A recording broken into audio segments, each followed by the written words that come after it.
Hello guys, എല്ലാവർക്കും നമസ്കാരം. ഞാൻ ശ്രീ വിശാഖ് VV എന്റർടൈൻമെന്റ് നമ്മുടെ യൂട്യൂബ് ചാനലിലേക്ക് ഏവർക്കും സ്വാഗതം. അപ്പോൾ നിങ്ങൾക്ക് കാണാം, ഇന്ന് എൻ്റെ കൂടെയുള്ളത് നമ്മുടെ ഏറ്റവും പുതിയ താർ റോക്സിൻ്റെ ഏറ്റവും ബേസ് മോഡലാണ്. അപ്പോൾ നമ്മൾ നേരത്തെ ഒരു വീഡിയോ നമ്മൾ ഓൾറെഡി ചെയ്തിട്ടായിരുന്നു, ഒരു മിഡ് വേരിയൻ്റാണ് നമ്മൾ ചെയ്തിട്ടത്.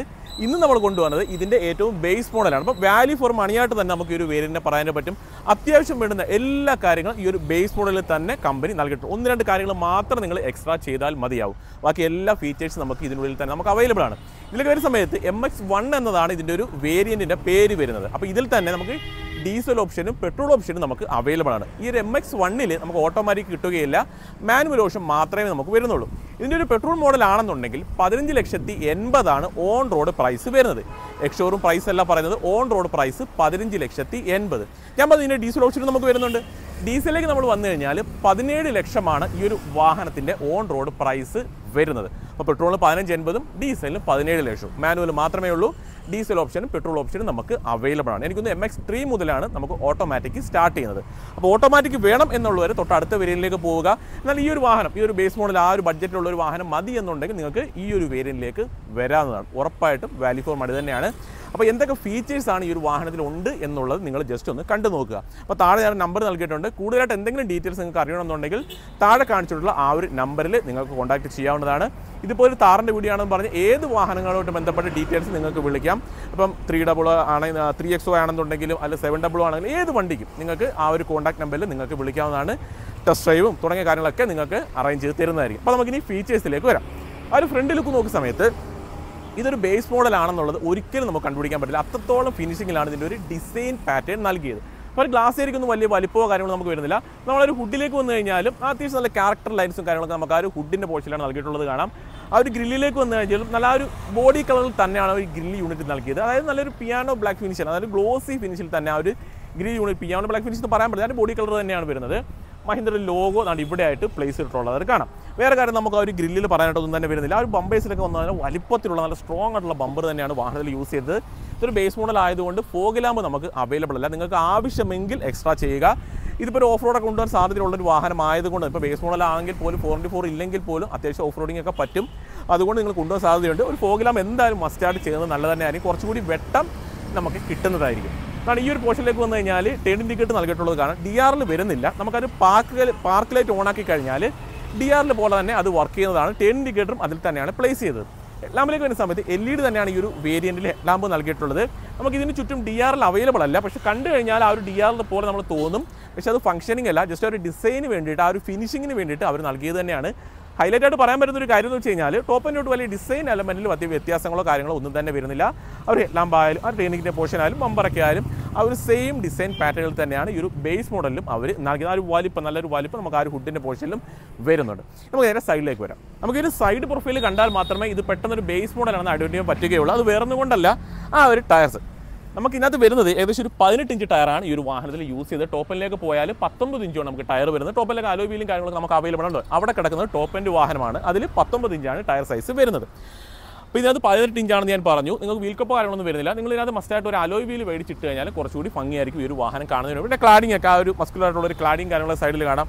സൈഡ് സ്റ്റെപ്പ് അവൈലബിൾ ആണ്. നമുക്ക് ആ ടോപ്പ് എൻഡ് വാഹനത്തിൽ വരുന്നത് പോലെ തന്നെ ഈ ഒരു ബേസ് മോഡൽ വാഹനത്തിൽ സൈഡ് സ്റ്റെപ്പ് നമുക്ക് നൽകിയിട്ടുണ്ട്. അതാണ് ഇവിടെ ചെറിയ ആൻറ്റിന ഓപ്ഷനൊക്കെ നൽകിയിട്ടുള്ളതായിട്ട് കാണാം. പിന്നെ മിററൊക്കെ വന്നു കഴിഞ്ഞാലും ആ ഒരു ബോഡി കളർ അല്ല, ബ്ലാക്ക് ഫിനിഷിലാണ് നൽകിയിട്ടുള്ളത്. ഒരു മാറ്റ് ഫിനിഷിലാണ് അത് വരുന്നത്. ഡോർ ഹാൻഡിലേക്ക് വന്നു കഴിഞ്ഞാൽ നമുക്ക് ആ ഒരു മാറ്റ് ഫിനിഷിൽ തന്നെയാണ് നൽകിയിട്ടുള്ളത്. ടോപ്പ് നോക്കിക്കഴിഞ്ഞാൽ ആ ഒരു ഗ്ലോസി ഫിനിഷിൽ തന്നെ, ബോഡി കളറിൽ തന്നെയാണ് വരുന്നത്. നമ്മൾ ടോപ്പിലേക്ക് പോകുന്ന സമയത്ത് ആ ഒരു മാറ്റ് ഫിനിഷ് നമുക്ക് കാണാനായിട്ട് സാധിക്കും. അത് അവിടെ കിടപ്പുണ്ട്. അത് പെട്ടെന്ന് കാണാൻ പറ്റത്തില്ല. ജസ്റ്റ് ഷോട്ട് ഞാൻ കാണിച്ചേക്കാം. മാറ്റ് ഫിനിഷിൽ വരുന്നുണ്ട്. അപ്പോൾ ഇത് ബേസ് മോഡലായതുകൊണ്ട് തന്നെ ആ ഒരു ഗ്ലോസി ഫിനിഷിൽ തന്നെയാണ് നൽകിയത്. അത്യാവശ്യം വലിപ്പം വരെ ഗ്ലാസ് ഏരിയയൊക്കെ നൽകിയിട്ടുള്ളതായിട്ട് കാണാം. ആണ് ഇവിടെയും ചെറിയൊരു ക്വാർട്ടർ ഗ്ലാസ് ഏരിയ നൽകിയിട്ടുണ്ട്. ആ ഒരു പുറകു വശത്തും ആ ഒരു ക്ലാഡിയും കാര്യങ്ങളൊക്കെ പോയിട്ടുള്ളതായിട്ട് കാണാം. ഈ ഒരു പോർഷനിലായിട്ടാണ് ആ ഒരു ഫ്യൂൽ ലൈറ്റ് നൽകിയിട്ടുള്ളത്. കീ ഇട്ടൊന്ന് ഓപ്പൺ ചെയ്യേണ്ട കാര്യമൊന്നുമില്ല. അകത്ത് കൺട്രോൾ നൽകിയിട്ടുണ്ട്. അപ്പോൾ വേറെ ഒന്നുമില്ല നമുക്ക് ഈ ഒരു സൈഡ് പോർഷനിൽ പറയാനായിട്ട്. റിയർ പ്രൊഫൈൽ ആ ഒരു സ്പെയർ ടയർ ഇവിടെ തന്നെ പ്ലേസ് ചെയ്തിട്ട് നമ്മൾ ആ ഒരു സൈഡിൽ കണ്ട ആ ഒരു സെയിം ഡിസൈൻ തന്നെയാണ്. വേറെ വീൽ കപ്പ് അങ്ങനത്തെ കാര്യങ്ങളല്ല ഒന്നും നമുക്ക് അവൈലബിൾ അല്ല. ജസ്റ്റ് വേണമെന്നുണ്ടെങ്കിൽ ബ്ലാക്ക് ഫിനിഷ് ചെയ്യുക, അല്ലെന്നുണ്ടെങ്കിൽ അലോയിൽ വാങ്ങി ഇടുക. ഡിഫോഗ് ലൈൻസ്, റിയർ വൈവർ തുടങ്ങിയ കാര്യങ്ങൾ നമുക്ക് ഈ ഒരു വേരിയൻറ്റിൽ നമുക്ക് കിട്ടുകയില്ല. റിയർ ഡോർ ഓപ്പൺ ചെയ്യേണ്ടത് ഈ ഒരു രീതിയിൽ തന്നെയാണ്. നമുക്ക് റിയർ ഡോർ ഓപ്പൺ ചെയ്യേണ്ടത് അത് ഓൾറെഡി എല്ലാവരും കണ്ടിട്ടുള്ളത് തന്നെയാണ്. ഈ ഒരു രീതിയിൽ വേണം നമ്മളത് ഓപ്പൺ ചെയ്യാനായിട്ട്. അത്യാവശ്യം നല്ല ബൂട്ട് സ്പേസ് നമുക്ക് അവൈലബിൾ ആണ്. നേരത്തെ ഉള്ളതിനകത്ത് അതൊരു പ്രശ്നമായിട്ട് പറയുന്നുണ്ടായിരുന്നു. കാരണം അതിപ്പോൾ റോക്സിലേക്ക് വരുന്ന സമയത്ത് അതിൻ്റെ ഒരു ആവശ്യം വരുന്നില്ല. അത്രത്തോളം ബൂട്ട് സ്പേസ് നമുക്ക് ഈ ഒരു വാഹനത്തിൽ നമുക്ക് അവൈലബിൾ ആണ്. സീറ്റ് 60-40 സ്പ്ലിറ്റിംഗുമാണ് നൽകിയിട്ടുള്ളത്. അതെ, ഇവിടെ ചെറിയ സ്പേസ് ഒക്കെ വരുന്നുണ്ട്. അത്യാവശ്യം എന്തെങ്കിലും സാധനങ്ങളൊക്കെ വേണമെന്നുണ്ടെങ്കിൽ നമുക്ക് ആ ഒരു പോർഷനിലൊക്കെ ആയിട്ട് സൂക്ഷിച്ച് വെക്കാവുന്നതാണ്. ഹുക്ക് ഇവിടെയൊക്കെ വരുന്നുണ്ട്. അപ്പോൾ എന്തെങ്കിലും സാധനങ്ങളൊക്കെ സൂക്ഷിച്ച് വെക്കണമെന്നുണ്ടെങ്കിൽ നമുക്ക് ആ ഒരു രീതിയിലൊക്കെ നമുക്ക് എനിക്ക് അതിൻ്റെ അക്സസറീസ് ഒക്കെ സെപ്പറേറ്റ് ആയിട്ട് വാങ്ങാനായിട്ട് കിട്ടുന്നതായിരിക്കും. അപ്പോൾ തിരിച്ച് ക്ലോസ് ചെയ്യാനായിട്ട് ആദ്യം ഈ ഗ്ലാസ് ക്ലോസ് ചെയ്തതിന് ശേഷം ഈ ഒരു ഡോർ പിടിച്ച് ക്ലോസ് ചെയ്യുക. അപ്പോൾ ടെയിൽ ലാമ്പിലേക്ക് ഒരു സമയത്ത് LED യൂണിറ്റ് ആണ് നൽകിയിട്ടുള്ളത്. ആ ഒരു ടെയിൽ ഇൻഡിക്കേറ്ററുകൾ നൽകിയിട്ടുള്ളതായിട്ട് കാണാം. അതേപോലെ തന്നെ ഒരു കീ ഇട്ട് ലോക്ക് ചെയ്യാനുള്ള ഓപ്ഷൻ കൂടി നൽകിയിട്ട് റിവേഴ്സ് സെൻസർ നമുക്ക് ഈ ഒരു വേരിയൻറ്റിൽ നമുക്ക് അവൈലബിൾ ആണ്. അപ്പോൾ വേറെ കാര്യങ്ങൾ നമുക്ക് ഈ ഒരു റിയർ പോർഷനിൽ പറയേണ്ടത് വരുന്നില്ല. ഇനി അകത്തേക്ക് കയറാം. അകത്താണ് അത്യാവശ്യം ഫീച്ചേഴ്സ് വരുന്നത്. അപ്പോൾ എന്തൊക്കെയാണ് വരുന്നത് എന്നുള്ളത് ഞാൻ ജസ്റ്റ് ഒന്ന് കാണിച്ചു തരാം. അപ്പോൾ അകത്തേക്ക് കയറുന്ന കീ ഒന്ന് കാണിച്ചു തരാം. ഇതാണ് നമ്മുടെ വാഹനത്തിൻ്റെ കീ വരുന്നത്. മഹീന്ദ്രയുടെ ലോഗോ നൽകിയിട്ടുണ്ട്. ഫ്ലിപ്പ് കീ ആണ് നൽകിയിട്ടുള്ളത്. പക്ഷേ പുഷ് ബട്ടൺ സ്റ്റാർട്ടാണ് വാഹനത്തിൽ വരുന്നത്. ലോക്ക് ആണ് ലോക്ക്, ബൂട്ടിൻ്റെ വരുന്നതും ഒക്കെയാണ് നൽകിയിട്ടുള്ളത്. വേറെ കാര്യങ്ങൾ നമുക്ക് അവിടെ വരുന്നില്ല. ഡോർ ഓപ്പൺ ചെയ്യാം. എടുത്തു പറയേണ്ട ഒരു കാര്യം, അത്യാവശ്യം വൈഡായിട്ട് നമുക്ക് ഡോർ ഓപ്പൺ ചെയ്യാൻ സാധിക്കും. ഇവിടെയാണ് ചെറിയൊരു എന്താ പറയുക ലൈറ്റായിട്ടുള്ള കളർ തീം നൽകിയിട്ടുണ്ട്. 4 ഡോർ പവർ വിൻഡോയും ഈ ഒരു വേരിയൻറ്റിൽ നമുക്ക് അവൈലബിൾ ആണ്. പിന്നെ ഒരു കാര്യം എടുത്തു പറയേണ്ടത് സ്റ്റോറേജ് സ്പേസ്, കപ്പ് ഹോൾഡറും ഒക്കെ നൽകിയിട്ടുണ്ട്. അതായത് ബോട്ടിലൊക്കെ നമുക്ക് അതിനുള്ളിൽ വെക്കാനായിട്ട് സാധിക്കും. അപ്പോൾ അകത്തേക്ക് ഇരിക്കുന്ന സമയത്ത് ആദ്യം തന്നെ പറയേണ്ടത് ഈ ഒരു ബേസ് മോഡൽ വാഹനത്തിൽ സീറ്റ് ഹൈറ്റ് അഡ്ജസ്റ്റ്മെൻറ്റ് നമുക്ക് അവൈലബിൾ ആണ്. അത് ഞാൻ എടുത്തു പറഞ്ഞേക്കാം. അതേപോലെ തന്നെ ഈ ഒരു സ്റ്റിയറിംഗ് വീല് നമുക്ക് ഹൈറ്റും കാര്യങ്ങളും നമുക്ക് അഡ്ജസ്റ്റ് ചെയ്യാനായിട്ട് സാധിക്കും. ഇത് രണ്ടും എടുത്തു പറയേണ്ട ഒരു കാര്യം. അതിനകത്ത് ഏറ്റവും പ്രധാനപ്പെട്ട ഒരു കാര്യം ഈ ഒരു സീറ്റ് ഹൈറ്റ് അഡ്ജസ്റ്റ്മെൻറ്റാണ്. ഈ ഒരു 4x4 വാഹനമായതുകൊണ്ട് തന്നെ അത് അത്യാവശ്യം വേണ്ടുന്ന ഒരു കാര്യം തന്നെയാണ്. ഇത് 4x4 അല്ല, ടോപ്പിലൊക്കെ വരുന്നുണ്ട്. പക്ഷേ ഇത് നമുക്ക് അത്യാവശ്യം ഓഫ് റോഡിംഗ് കൊണ്ടുപോകാൻ പറ്റുന്ന ഒരു മോഡൽ ആയതുകൊണ്ട് തന്നെ ഈ ഒരു സീറ്റ് ഹൈറ്റ് അഡ്ജസ്റ്റ്മെൻറ്റ് അത്യാവശ്യം വേണ്ടുന്ന ഒരു കാര്യം തന്നെയാണ്. പിന്നെ അവിടെ കുറച്ച് കൺട്രോൾസും കാര്യങ്ങളൊക്കെ നൽകിയിട്ടുണ്ട്. ട്രാക്ഷൻ കൺട്രോളിൻ്റെ കൺട്രോളും ഐഡിയൽ സ്റ്റാർട്ട് സ്റ്റോപ്പും അതുപോലെ തന്നെ ഫീൽഡ് ഓപ്പൺ ചെയ്യേണ്ടതും അങ്ങനെയുള്ള കുറച്ച് കൺട്രോൾസൊക്കെയാണ് ആ ഒരു പോർഷനിലായിട്ട് കമ്പനി നൽകിയിട്ടുള്ളത്. അപ്പോൾ കണ്ടോ, ഇതാണ് നമ്മുടെ വാഹനത്തിൻ്റെ ഡാഷ്ബോർഡ് വരുന്നത്. അപ്പോൾ ഒരു ടോപ്പ് എൻഡ് വാഹനം കാണുന്ന ആ ഒരു ഫീലിൽ തന്നെയാണ് ഈ ഒരു ബേസ് മോഡൽ കമ്പനി ഡിസൈൻ ചെയ്തത്. സ്റ്റിയറിംഗിലേക്ക് വരുന്ന സമയത്ത് അത്യാവശ്യം കൺട്രോൾസ് കാര്യങ്ങളൊക്കെ വരുന്നുണ്ട്. ക്രൂയിസ് കൺട്രോൾ കാര്യങ്ങളും നമുക്ക് ഈ ഒരു വേരിയൻറ്റിൽ നമുക്ക് അവൈലബിൾ അല്ല. അത് മാത്രമല്ല ആ എയർ ബാഗ് ഈ ഒരു വാഹനത്തിൽ അവൈലബിൾ ആണ്. മഹീന്ദ്രയുടെ ലോഗോ വരുന്നുണ്ട്. ഇൻസ്ട്രുമെന്റ് ക്ലസ്റ്ററിലേക്ക് വരുന്ന സമയത്ത് ഫുള്ളി ഡിജിറ്റൽ ഒന്നും അല്ല വാഹനത്തിന് ഇൻസ്ട്രുമെന്റ് ക്ലസ്റ്റർ വരുന്നത്. നോർമലി വരുന്ന ആ ഡിസൈൻ പാറ്റേണിലാണ് നൽകിയിട്ടുള്ളത്. ആ ഒരു കളർ തീമിലേക്ക് വരുന്ന സമയത്ത് നമ്മൾ ടോപ്പൊക്കെ നോക്കിയാൽ ഫുള്ളി ബ്ലാക്ക് ഫിനിഷ് ആണ്. താഴ്ഭാഗത്തായിട്ട് ഒരു ബീച്ച് കളർ നൽകിയിട്ടുള്ളത് കാണാം. കുറച്ച് ലൈറ്റുള്ള കളർ തീമാണ് ആ ഒരു താഴ്ഭാഗത്തൊക്കെ കമ്പനി യൂസ് ചെയ്തിട്ടുള്ള ഇൻഫോർമേഷൻ സിസ്റ്റം നമുക്ക് വരുന്നുണ്ട്. ഇതിനകത്ത് ആൻഡ്രോയിഡ് ആപ്പിൾ കാർഡ് തുടങ്ങിയ കാര്യങ്ങൾ നമുക്ക് അവൈലബിൾ ആണ്. ബേസിക് ആയിട്ട് ഡീറ്റെയിൽസ് മാത്രം നമുക്ക് അതിനുള്ളിൽ കിട്ടുക. പക്ഷേ ആ ഒരു ഇൻഫോർമേഷൻ സിസ്റ്റം നൽകിയിട്ടുള്ള അത്രത്തോളം ഫിനിഷിംഗിലുമാണ് അത് ചെയ്തിട്ടുള്ളത്. താഴ്ഭാഗത്തേക്ക് നോക്കുന്ന സമയത്ത് AC വെൻ്റൊക്കെ നൽകിയിട്ടുള്ളതായിട്ട് കാണാം. അത് കുറച്ച് താന്നിരിക്കുന്ന രീതിയിലും അതുപോലെ റൗണ്ട് ഷേപ്പിലുമാണ് ആ ഒരു AC വെൻസ് നൽകിയിട്ടുള്ളത്. മാനുവലി വേണം AC കൺട്രോൾ ചെയ്യാൻ. ഓട്ടോമാറ്റിക് ക്ലൈമറ്റ് കൺട്രോൾ കാര്യങ്ങളൊന്നുമല്ല ഈ ഒരു വാഹനത്തിൽ കമ്പനി നൽകിയിട്ടുള്ളത്. ആ ഒരു സ്വിച്ചസ് ഒക്കെ നൽകിയിട്ടുണ്ട്. ബാക്കിയൊക്കെ ഒരു ഡമ്മി കൺട്രോൾസ് തന്നെയാണ് നൽകിയിട്ടുള്ളത്. ഒരുപാട് ഫംഗ്ഷനും കാര്യങ്ങളൊന്നും ആ ഒരു പോർഷൻ നൽകിയിട്ടില്ല. ചാർജിങ് സോക്കറ്റ് വരുന്നുണ്ട്. അത്യാവശ്യം ഫോണും കാര്യങ്ങളും നമുക്ക് ഈ ഒരു പോർഷനിൽ വെക്കാനായിട്ട് സാധിക്കും. അതേപോലെ 6 സ്പീഡാണ് ഈ ഒരു വാഹനത്തിൻ്റെ ഗിയർ ബോക്സ് വരുന്നത്. നല്ല സ്റ്റോറേജ് സ്പേസ് ആണ്. ഈ ഒരു പോർഷനിലൊക്കെ അത്യാവശ്യം മാസീവ് ആയിട്ടുള്ള സ്റ്റോറേജ് സ്പേസ് നമുക്ക് അവൈലബിൾ ആണ്. കപ്പ് ഹോൾഡർ വരുന്നുണ്ട് 2. അതേപോലെ തന്നെ ആംബ്രസ് നമുക്ക് അവൈലബിൾ ആണ്. അത്യാവശ്യം വീതിയിലുമാണ് ആ ഒരു ആംബ്രസ് നൽകിയത്. കുറച്ച് സ്റ്റോറേജ് സ്പേസ് കൂടി അതിനുള്ളിലായിട്ട് കമ്പനി നൽകിയിട്ടുണ്ട്. അപ്പോൾ എടുത്തു കൊണ്ടൊരു കാര്യം എന്ന് വെച്ചാൽ അത്യാവശ്യം നല്ല സ്റ്റോറേജ് സ്പേസ് വരുന്നുണ്ട്. അത്യാവശ്യം നല്ല ഫീച്ചേഴ്സ് ഒക്കെ നമുക്ക് അവൈലബിൾ ആണ്. ആ ഒരു സീറ്റിലേക്ക് വരുന്ന സമയത്ത് അത്യാവശ്യം വലിപ്പത്തിലാണ് ആ ഒരു സീറ്റ് വരുന്നത്. അത്യാവശ്യം തൈ സപ്പോർട്ടും കാര്യങ്ങളൊക്കെ കിട്ടുന്നുണ്ട്. നല്ല കുഷനിങ് ആണ് വരുന്നത്. അത്യാവശ്യം സോഫ്റ്റ് ആയിട്ടുള്ള മെറ്റീരിയലാണ് ഇത് യൂസ് ചെയ്തിട്ടുള്ളത്. കാര്യം അത്യാവശ്യം കുഷനിങ് വരുന്നുണ്ട്. അത്യാവശ്യം സോഫ്റ്റ് ആണ്. അതുകൊണ്ട് തന്നെ ഇരിക്കാനും അത്യാവശ്യം എന്താ പറയുക ഒരു കംഫർട്ട് നമുക്ക് കിട്ടുന്നുണ്ട്. ആ ഒരു സീറ്റ് ബെൽറ്റ് നമുക്ക് ഹൈറ്റും കാര്യങ്ങൾ അഡ്ജസ്റ്റ് ചെയ്യാനായിട്ട് സാധിക്കും. അതും എടുത്തു പറയേണ്ട ഒരു കാര്യം തന്നെയാണ്. ഇവിടെ നമുക്ക് ഗ്രാബ് ഹാൻഡിൽ നൽകിയിട്ടുണ്ട്. അതുപോലെ ആ ഒരു പോർഷനിൽ ഗ്രാബ് ഹാൻഡിൽ വരുന്നുണ്ട്.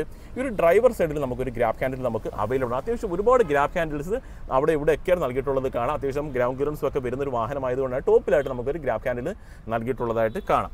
ഒരുപാട് അങ്ങ് സ്റ്റോറേജ് സ്പേസ് നമുക്ക് ആ ഒരു ഗ്ലോ ബോക്സിൽ വരുന്നില്ല. ശകലം സ്റ്റോറേജ് സ്പേസേ നൽകിയിട്ടുള്ളൂ. അതുപോലെ തന്നെ ടോപ്പിലേക്ക് നോക്കുന്ന സമയത്ത് സൺഗ്ലാസ് ഹോൾഡർ ഈ ഒരു വേരിയൻറ്റിൽ നമുക്ക് അവൈലബിൾ ആണ്. വേറെ ലൈറ്റോ കാര്യങ്ങളൊന്നും ആ ഒരു ഫ്രണ്ട് പോർഷനിലായിട്ട് വരുന്നില്ല. ആ ഒരു മിറർ കൂടി ആ ഒരു പോർഷനിലായിട്ട് നൽകിയിട്ടുണ്ട്.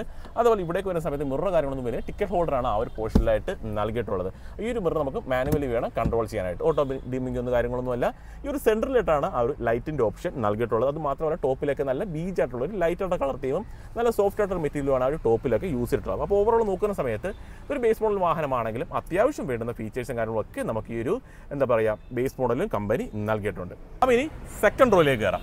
നമുക്ക് ഈ സെക്കൻഡ് റോയിൽ എടുത്തു പറയേണ്ട കാര്യം എന്ന് വെച്ചാൽ ഈ ഒരു ഡോറാണ്. ഇത് നമുക്ക് 90 ഡിഗ്രിയിൽ ഓപ്പൺ ചെയ്യാൻ സാധിക്കുന്നുണ്ട്. ഫ്രണ്ട് ഡോർ 90 ഡിഗ്രി വരെ വരുന്നില്ല. പക്ഷേ ഈ ഒരു ഡോറ് 90 ഡിഗ്രിയിൽ നമുക്ക് ഓപ്പൺ ചെയ്യാൻ സാധിക്കുന്നുണ്ട്. പിന്നെ എടുത്തു പറയേണ്ട ഒരു കാര്യം സ്റ്റോറേജ് സ്പേസ് ആണ്. അപ്പോൾ അത് പലരും ചില വാഹനങ്ങൾ പോരാമായിട്ട് പറയുന്നത്. അപ്പോൾ ഇതിനകത്ത് അത്യാവശ്യം സ്റ്റോറേജ് സ്പേസ് നൽകിയിട്ടുണ്ട്. ബോട്ടിലും കാര്യങ്ങളൊക്കെ വെക്കാം. അതിൽ സിമ്പിളായിട്ടുള്ള ഡിസൈനാണ് നൽകിയിട്ടുള്ളത്. അകത്തേക്ക് കയറാം. അപ്പോൾ ഗ്രാബ് ഹാൻഡിൽ ആണ്. ഈ ഒരു പോർഷനിലും ഗ്രാബ് ഹാൻഡിൽ വരുന്നുണ്ട്. ഉറപ്പായിട്ടും അത് വേണം പിടിച്ച് കയറാനായിട്ട്. അത് മാത്രമല്ല സൈഡ് സ്റ്റെപ്പ് നൽകിയിട്ടുണ്ട്. അത് നല്ലൊരു കാര്യം തന്നെയാണ്. അകത്തേക്ക് ഇരിക്കുന്ന സമയത്ത് ഈ ഒരു താഴ്ഭാഗം കണ്ടോ, ഈ ഒരു ഫ്ലോറിൻ്റെ ആ ഒരു ക്വാളിറ്റി നല്ല രസമാണ്. നല്ല ഹാർഡായിട്ടുള്ള മെറ്റീരിയലാണ് യൂസ് ചെയ്തിട്ടുള്ളത്. നമ്മൾ ആ ഒരു ഫ്ലോർ മാറ്റൊക്കെ ചെയ്യുന്ന ആ ഒരു ഫീൽ തന്നെ വരുന്നുണ്ട്. നല്ലതായിട്ട് ക്വാളിറ്റി ആയിട്ടുള്ള മെറ്റീരിയലാണ് യൂസ് ചെയ്തിട്ടുള്ളത്. അതുമാത്രമല്ല ഈ ഒരു വേരിയൻറ്റ് നമുക്ക് റിയർ AC വെൻറ്റ് നമുക്ക് അവൈലബിൾ ആണ്. കണ്ട റിയർ AC വെൻറ്റ് വരുന്നുണ്ട്. അതേപോലെ അത്യാവശ്യം സ്റ്റോറേജ് സ്പേസ്, അതേപോലെ C ടൈപ്പാണ് ഇവിടെ നൽകിയിട്ടുള്ള ചാർജിങ് സോക്കറ്റ്. 60/40 സ്പ്ലിറ്റിംഗ് ഉണ്ടെന്നുള്ളത് ഓൾറെഡി ഞാൻ എടുത്തു പറഞ്ഞു. അതുമാത്രമല്ല 3 ഹെഡ് റെസ്റ്റ് നമുക്ക് അവൈലബിൾ ആണ്. അതിൽ 2 ഹെഡ് റെസ്റ്റ് അഡ്ജസ്റ്റബിളും കൂടിയാണ് നൽകിയിട്ടുള്ളത്. അതുമാത്രമല്ല നമുക്ക് ഈ ഒരു സീറ്റ് നമുക്ക് റിക്ലൈനിങ് ഓപ്ഷൻ കൂടി നൽകിയിട്ടുണ്ട്. അപ്പോൾ അത്യാവശ്യം ഒന്ന് ചാരിയൊക്കെ നമുക്ക് ഇരിക്കണമെന്നുണ്ടെങ്കിൽ നമുക്ക് അത്യാവശ്യം കംഫർട്ടായിട്ട് ചാരിയൊക്കെ ഇരുന്ന് പോകാനായിട്ട് സാധിക്കുന്നതാണ്. അതും നല്ലൊരു ഫീച്ചറായിട്ട് തന്നെ എടുത്ത് പറയാൻ പറ്റുന്ന കാര്യമാണ്. അപ്പോൾ അത്യാവശ്യം സ്പേസ് ഒക്കെ വരുന്നുണ്ട്. ഈ ഒരു സീറ്റിൻ്റെ പുറകിലായിട്ടും സ്റ്റോറേജ് സ്പേസ് ഒക്കെ വരുന്നുണ്ട്. കവർ ഇട്ടേക്കുന്നതുകൊണ്ട് ഞാനത് പൊട്ടിക്കുന്നില്ല. പിന്നെ ആംറസ്റ്റ് നമുക്ക് ഈ ഒരു ബേസ് മോഡലിൽ നമുക്ക് വരുന്നില്ല. അപ്പോൾ നിങ്ങൾ റിയർ സീറ്റ് നോക്കിക്കഴിഞ്ഞാൽ അത്യാവശ്യം ഫീച്ചേഴ്സ് ഉണ്ട്. റിയർ AC വെൻറ്റും അതേപോലെ തന്നെ 60/40 സ്പ്ലിറ്റിങ്ങും ആ ഒരു സീറ്റ് നമുക്ക് അത്യാവശ്യം നമുക്ക് ചാരിയൊക്കെ കടന്ന് പോകണമെങ്കിൽ അതൊക്കെ നമുക്ക് പറ്റുന്നുണ്ട്. അപ്പോൾ അത്യാവശ്യം ഫീച്ചേഴ്സ് ഒക്കെ നമുക്ക് അവൈലബിൾ ആണ്. അത് നമുക്കിനി എഞ്ചിൻ ബേ, അപ്പോൾ അത്യാവശ്യം എന്താ പറയുക വെയിറ്റിംഗ് കാര്യങ്ങളൊക്കെ വരുന്നുണ്ട്. അതുകൊണ്ടാണ് ഞാനങ്ങ് തുറന്നങ്ങ് വെച്ചത്. അപ്പോൾ നേരത്തെ ഉള്ളതുപോലെ തന്നെയാണ് നമ്മൾ ആ ഒരു സൈഡിലത്തെ ഇതൊക്കെ അഴിച്ചതിന് ശേഷം തന്നെയാണ് ഓപ്പൺ ചെയ്യേണ്ടതും. അപ്പം ഇൻസുലേഷൻ കാര്യങ്ങളൊന്നും നൽകിയിട്ടില്ല. അത്യാവശ്യം വലിയ എഞ്ചിൻ റൂമാണ് വാഹനത്തിൽ വരുന്നത്. ഞാൻ പറഞ്ഞു ഡീസൽ ഓപ്ഷനും പെട്രോൾ ഓപ്ഷനും നമുക്ക് അവൈലബിൾ ആണ്. എഞ്ചിൻ സ്പെക്കിനകത്ത് കുറേ കാര്യങ്ങൾ വരുന്നുണ്ട്. നമ്മൾ പെട്രോളിലേക്ക് വന്നു കഴിഞ്ഞാൽ 2 ലിറ്റർ ആണ് വരുന്നത്. 162 PS, 330 Nm ആണ് മാനുവലിൻ്റെ കരുത്ത് വരുന്നത്. അതിൻ്റെ ഓട്ടോമാറ്റിക് ആണെങ്കിൽ 177 PS ഉണ്ട്, 380 Nm ടോർക്കും ഉണ്ട്. ഡീസൽ ആണെങ്കിൽ 2.2 ലിറ്റർ ആണ്, 150 PS, 330 Nm ടോർക്കുമാണ് വരുന്നത്. ഇതിൻ്റെ തന്നെ 4x4 ആണെങ്കിൽ 175 PS, 370 Nm ടോർക്ക്. 4x4 എന്നുള്ളത് ഡീസലിൽ മാത്രമേ നമുക്ക് കിട്ടുകയുള്ളൂ. അപ്പോൾ കണ്ടോ എഞ്ചിൻ സ്പെക്കിനകത്ത് ഇനിയും കുറേ കാര്യങ്ങൾ വരുന്നുണ്ട്. അപ്പോൾ അതിനെക്കുറിച്ചുള്ള എന്തെങ്കിലും കാര്യം ഡൗട്ട് ഉണ്ടെങ്കിൽ നിങ്ങൾ ജസ്റ്റ് ഒന്ന് വിളിച്ച് ചോദിച്ചാൽ മതിയാകും. അപ്പോൾ കണ്ടല്ലോ, ഇതാണ് നമ്മുടെ മഹേന്ദ്ര താറിൻ്റെ ഏറ്റവും ബേസ് മോഡലിൻ്റെ വിശേഷങ്ങൾ. അപ്പോൾ അത്യാവശ്യം വാല്യൂ ഫോർ മണി തന്നെയാണ് ഈ ഒരു വാഹനം വരുന്നത്. ഭയങ്കര ബഡ്ജറ്റ് ഇല്ലാത്ത ഒരു കസ്റ്റമർ ആണെന്നുണ്ടെങ്കിൽ ഉറപ്പായിട്ട് നിങ്ങൾക്ക് ഈ ഒരു വേരിയൻറ്റ് പരിഗണിക്കാം. 15,80,000 പെട്രോളിൻ്റെ ഓൺ റോഡ് പ്രൈസ്, 17 ലക്ഷം ഡീസലിനും ഓൺ റോഡ് പ്രൈസ് വരുന്നുണ്ട്. മാനുവലിൽ മാത്രമേ നമുക്കൊരു വാഹനം കിട്ടുന്നുള്ളൂ. LED ലാമ്പ് വരുന്നുണ്ട്. അകത്തേക്ക് പോയി പുഷ്പണം സ്റ്റാർട്ട് വരുന്നുണ്ട്. ഇൻഫോർട്ടൈൻമെന്റ് സിസ്റ്റം നമുക്ക് അവൈലബിൾ ആണ്. റിയർ AC വെൻറ്റ് വരുന്നുണ്ട്.